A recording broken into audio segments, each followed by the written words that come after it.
2 mile itu along the border. Kalau nggak gitu, ntar Israel mati konyol lagi. Ya Israel nggak mau itu. Nah, sekarang Lebanon juga sama. Kalau Israel ini udah selesai dari Hezbollah, dia nggak mau ngambil tanah itu. Tanah itu punya Lebanon, Kak.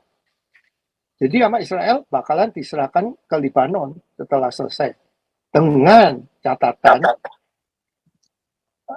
Lebanon harus mengusir Hezbollah. Nggak tahu mau diusir kemana atau mau ditembakin mati, nggak tahu urusan.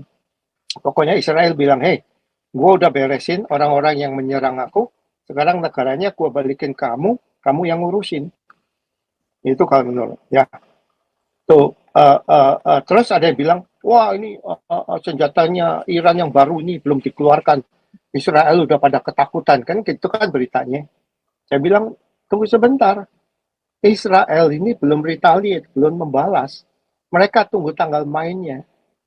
Soalnya apa? Soalnya si kakek tua Amerika ini ngancam-ngancam katanya jangan menyerang nuklir powernya, ya kan? Nah, tapi Israel bilang kalau nuklir ini gak gua habisin, mereka udah jadi senjata nuklir, negara gua habis. Jadi mendingan gua sekarang urusan environment ini disaster ya urusan belakang, ya kan?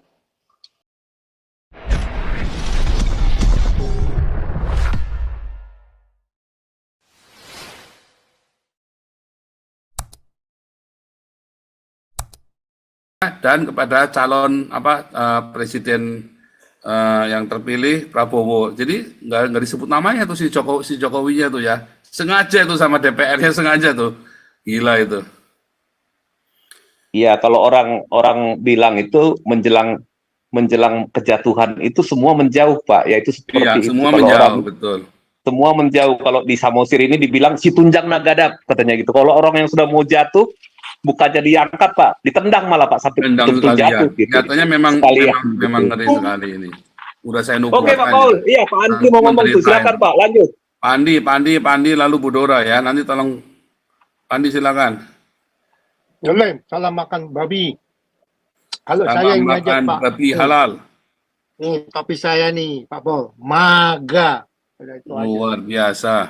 Anyway, ini yang nyambung Umpung tadi ngomong, itu apa namanya, kalau kita yang di luar ya, dengerin berita gitu kok, kita langsung tahu ya, bisa ketawa ya, biarpun yang ngomong profesor.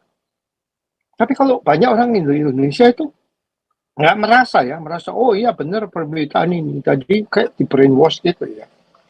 Ya, betul, Pak Andi. Nah, terus, ke satu ini saya cuma mau ngomong, sejak Oktober 7 itu, Oktober 7, Gaza itu ya, yang namanya si Retno Jokowi ini kok nggak pernah ngomong untuk melepaskan tahanan ke Israel.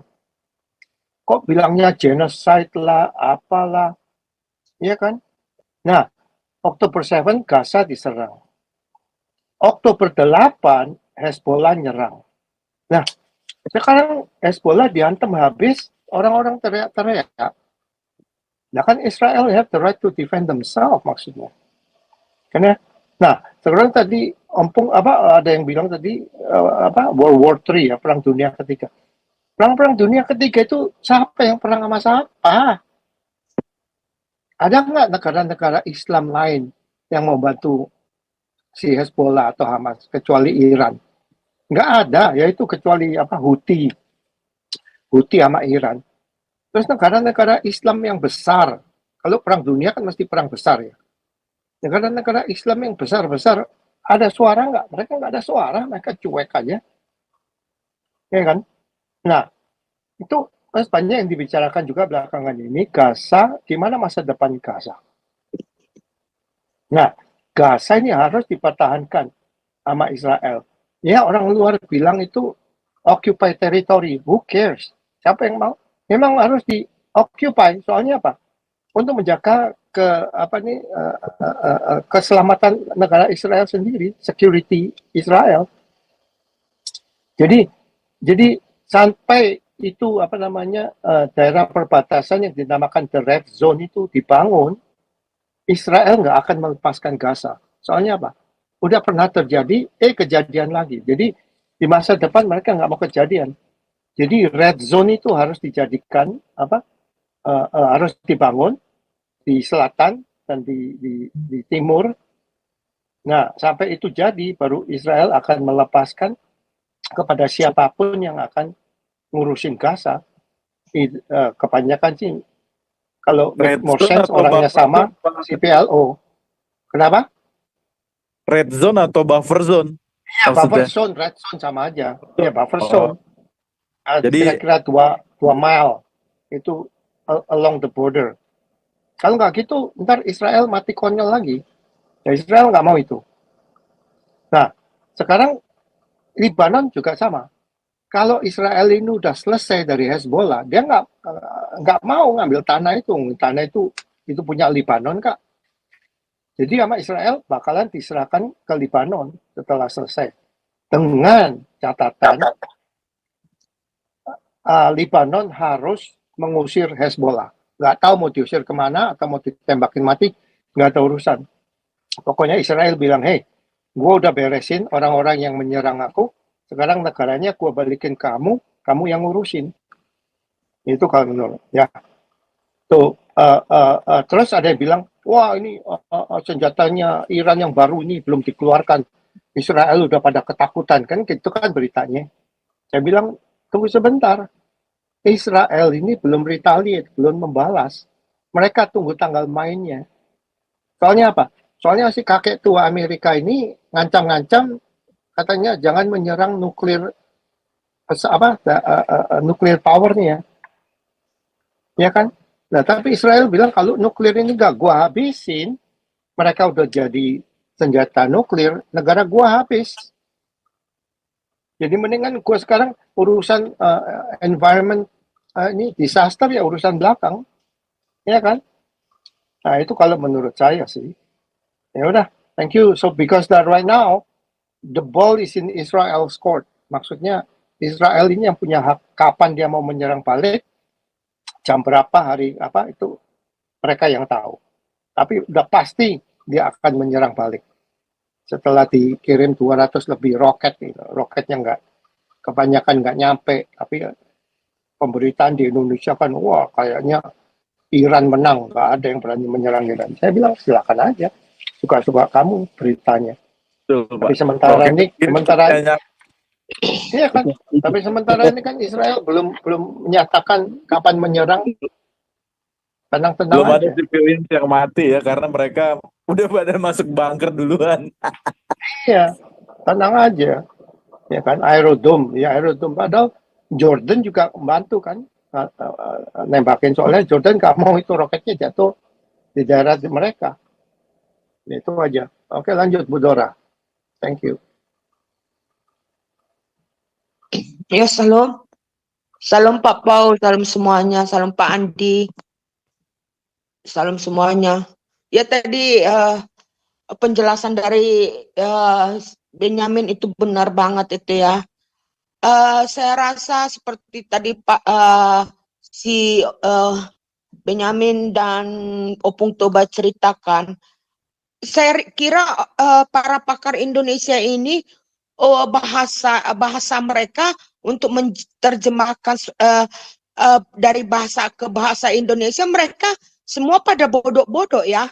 Seperti yang kata Pak Paul itu, apa yang dikatakan si Benjamin Netanyahu, mereka menjadi propaganda dan menspekulasi kata-kata ini. Jadi saya rasa ya Pak Andi itu para pakar di Indonesia nilai bahasa mereka itu untuk mengartikan dari bahasa asing ke bahasa Indonesia itu mereka semua tidak paham gitu. Jadi bagi saya para pakar di Indonesia ini semua asal ceplak news tanpa mengerti makna dari bahasa ya. Kedua kemarin juga itu saya dengar di podcastnya siapa di podcastnya ini siapa ya, si Akbar Faisal itu dengan Ibu Koni sudah seorang menteri yang ruang lingkup wawasan kerjanya itu udah internasional. Masa sih udah dipaparkan Ibu Koni kemarin, lawan politik pakarnya ini nggak mengerti. Indonesia selalu membawa masalah kemanusiaan yang ada di gajah. Indonesia sendiri di mana kemanusiaannya? Banyak itu yang di pesantren yang masih umur 8 tahun diperkosa, perempuannya yang diperkosa, yang dibunuh. Selalu Indonesia berteriak kemanusiaan di Palestina, kemanusiaan. Indonesia aja nggak ada kemanusiaannya. Pembunuhan, perampokan, begal, segala macam. Kalau tidak ada kaum minoritas, baik dari agama, baik dari grup suku ya, Indonesia itu udah kayak Palestina karena kriminalnya tinggi. Ibu Retno dengan pakar-pakar kaum kadrun ini keluar tentang kemanusiaan di Palestina. Negara sendiri gimana? Seperti kata Opung Toba, lebih pintar orang Batak yang duduk di Lapotuak daripada pakar-pakar yang di pemerintahan. Bagaimana memandang peristiwa di Palestina pada tanggal 7 Oktober itu? Secara politik juga lebih pintar itu yang di Lapotuak itu membahas. Jadi berhentilah para pakar di Indonesia ini membahas dengan dalih kemanusiaan. Ya, berikan educated kepada kalau ingin membuat podcast atau interview di news atau di podcast mana saja. Berikan kepada rakyatmu yang berupa ilmu yang bisa mengembangkan wawasan. Jangan mendok agama. Karena agamamu sendiri itu seperti saya udah lihat juga itu di apa itu taparan pagi itu ya. Bagaimana kaum Islam ini ya di Indonesia. Bagaimana pesantren itu? Bagaimana begal yang ada di Indonesia membunuh siapa itu yang tukang goreng itu? Berhentilah berbicara kemanusiaan. Hai pakar-pakar politik dan pakar-pakar ilmu di Indonesia. Jangan spekulasi. Berikan pendidikan yang menambah wawasan rakyatmu. Jangan geblekin. Apalagi Bu Retno. Itu aja Pak Andi.